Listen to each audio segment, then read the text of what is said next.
Personne ne peut décrire ce moment. C'est un de ces moments où il faut être là. Il faisait très chaud ce jour-là. J'attendais sur la place que le cortège arrive, mais le temps qu'il se ferait un chemin, j'étais épuisée. Le Cap, 11 février 1990.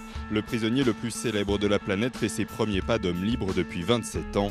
Et c'est une foule en liesse qui accueille Nelson Mandela. Paddy Clay couvrait l'événement pour une radio canadienne. Et parmi les journalistes, personne ne savait vraiment ce qui allait se passer. Il y avait une petite émeute derrière la place au même moment et vous sentiez cette incroyable tension, cette sensation d'un événement incroyable qui peut tourner mal à n'importe quel moment. Que cet homme qui a passé tant d'années en prison va peut-être être assassiné ici. Nous avions tous cela en tête.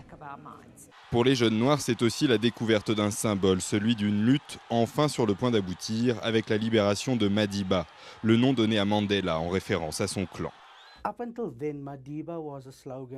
Jusque-là, Madiba était un slogan sur les t-shirts, les posters. Et là, je voyais l'homme, le vrai. Je ne me souviens pas de l'avoir vu comme un vieil homme. Je voyais juste Madiba pour la première fois. C'était Madiba. Vous aviez vraiment l'impression de voir Nelson Mandela sur ce balcon être en train de refermer la porte du passé et d'ouvrir celle sur le futur. Un pas vers l'avenir que Mandela fera dès ses premiers discours en appelant à la réconciliation. Les Blancs sont nos frères en Afrique du Sud. Et ce que nous voulons, c'est qu'ils se sentent ici en sécurité.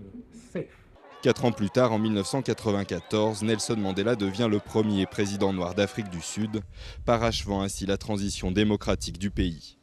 Mais le rêve de nation arc-en-ciel de Madiba, 20 ans après sa libération, semble encore loin face aux inégalités économiques persistantes entre noirs et blancs.